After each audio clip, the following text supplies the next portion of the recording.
welcome back to your PA Dutch Minute. We're just coming off Thanksgiving. Hope everyone had a great Thanksgiving. And I decided I might as well turn our attention then to the next major holiday that we'll be running into, and that's Christmas. I'm eventually going to do a video on words associated with Christmas, but today I thought I'd do a little culture. We haven't had a cultural video in a while. I'd just like to tell you a couple things about Christmas that are really Pennsylvania Dutch, or that you can thank the Pennsylvania Dutch for. And I guess we have to start with the most unique tradition that we, the Pennsylvania Dutch, have, and that is the idea of, or the person of, the Belsnickel.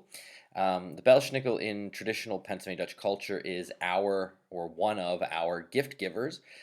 Traditionally, someone in the town that you lived in or near where you lived would dress up like the Belsnickel, which would be a guy dressed up in fur coats. Sometimes they would wear a mask, sometimes they would paint their face. There's been some people that have done the Belsnickel with deer antlers on their head, but they always will have a fur coat, a sack of small gifts, which traditionally would have been like oranges and walnuts. I mean, not actually thinking like toys here like today. And then in the other hand, he would be carrying a switch or a hickory root, and then they would come to your house. And what would happen is, since it was someone from your, near where you lived, they would know the family and know the kids, which made it even a little bit, kind of scarier for the kids in the sense that whoever was coming to the door dressed like this knew their names.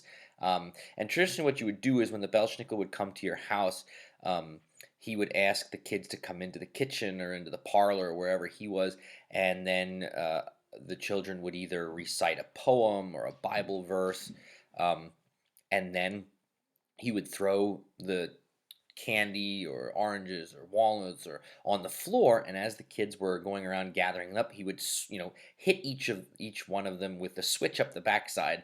It's kind of this funny tradition. I think it's great. It dates back. It was an idea that we brought, the immigrants brought from Germany to the New World, and it stayed here in Pennsylvania among the Pennsylvania Dutch. We have accounts of people, even into the 1900s, that were still dressing up as the Belschnickel and going around, to farms and to houses and playing the part. As far as I could find, the first recorded incident of a Belschnickel in print dated to the mid 1800s, but we know that there were definitely people carrying this tradition on before that.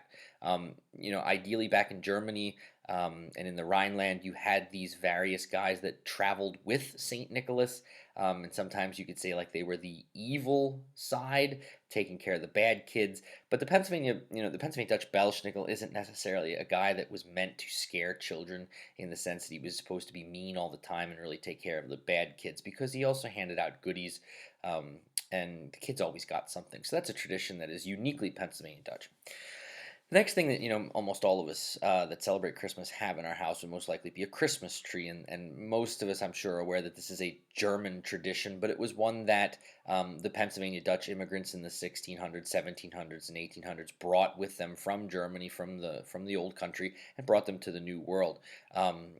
We have records of the modern Christmas tree, or what we think of today, dates all the way back to the Renaissance and the Reformation era. In fact, I read one place that it was, Martin Luther had a Christmas tree put up in his house in Wittenberg, and he actually was one of the first, so they say, to put candles on his tree. Whether that's true or not, I don't know, but they're giving Luther a shout out there. But that's, of course, a tradition that the Germans brought to the New World, and these would have been Pennsylvania Dutch immigrants as well. Maybe your forefathers, your great great great grandparents brought this idea, and of course it's practiced by the vast majority of Americans that celebrate Christmas. So there's another shout out to the Pennsylvania Dutch. Next, and this is something that I don't know how many of you actually still do, or maybe you grew up with grandparents that did this, but the idea of having an Advent wreath in your home. I know my grandparents always had an Advent wreath on their kitchen table during the Advent season, the 4 weeks leading up to Christmas. And as you can see in the image there, it was a wreath with usually 4 or 5 candles, definitely 4, one for each of the 4 Sundays leading up to Christmas. And then sometimes you will find Advent wreaths that have a white candle in the middle that would be then lit on either Christmas Eve or Christmas. The idea of the modern Advent wreath dates to early German Lutherans in the 16th century. and for coming up with the idea of being able to mark these 4 weeks, and then the wreath that we know of today. The modern Advent wreath dates to the early 19th century or early 1800s. Again, this was something that the Pennsylvania Dutch brought from the Old World to the New World, and then continued that tradition. Like I said, my grandmother always had an Advent wreath. I don't know how many of you guys still do that, but that was quite common among many Pennsylvania Dutch households.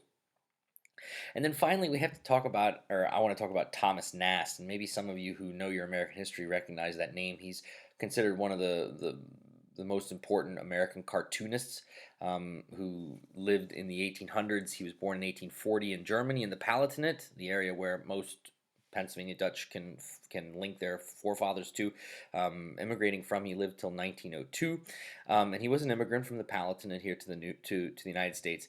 And the reason I have to give him a shout out is because he would be the first person to draw a caricature of the image of Santa Claus that every American has today. The jolly, tubby guy with the red suit and the beard, smoking the pipe. When Clement Moore first published his story, A Visit from St. Nicholas, which would eventually become 'Twas the Night Before Christmas. ... It would be Thomas Nast who would draw the cartoon image, the caricature of Santa Claus that would accompany that story, and I believe it was Harper's Weekly, the publication. And so he was not. I can't say that Thomas Nast was a Pennsylvania Dutchman by definition. However, he came from the area of Germany where most Pennsylvania Dutch did come from, and he was here in the 1800s. So I do give him a shout out, having the same ethnic DNA, let's say, as us Pennsylvania Dutch. And since everybody's image of Santa Claus today is based off of his idea of what he drew in the 1800s, I think that's pretty neat to say that, he might not have been a Pennsylvania Dutchman, but he definitely shared a lot of commonalities with us Pennsylvania Dutch, being a German immigrant here in the Northeast in the 1800s, especially specifically coming from the Palatinate, from the Rhineland-Pfalz, the Rhine Valley. So there were just 4 things I wanted to go over. Thinking of Christmas coming up, like I said, I'll be doing a future video on vocabulary words associated with Christmas, like I did for Thanksgiving, that you can then use. Here's some things, share these with your friends and families. Hey, maybe stuff you didn't know, pass it along about the Belsnickel for sure. The modern Christmas tree, we can shout out to Pennsylvania Dutch for that, the Advent wreath, and then finally Thomas Nast, which would design the Santa Claus that we know today. So props to us Pennsylvania Dutch for all of the great things that we have done and how we have influenced American society and culture over the 300 plus years that we've been here. We need to stress that we have a very rich history and a very rich culture and influence on America, and how we have helped shape and mold the United States throughout the history. And I'll do some more cultural videos in the future about other things and about Pennsylvania Dutch stuff. But again, if you ever have an idea or a question for an upcoming video, please email me. My email address is at the end of the video. But until next time, I'll say Max gut, and I'll also shout out Heilige Christtag, which means Merry Christmas in Pennsylvania Dutch. And like I said, I'll do a future video giving you more information for speaking Pennsylvania Dutch around the holidays. But until then, Max gut, and keep talking Pennsylvania Dutch and spread the love of the PA Dutch. Max gut.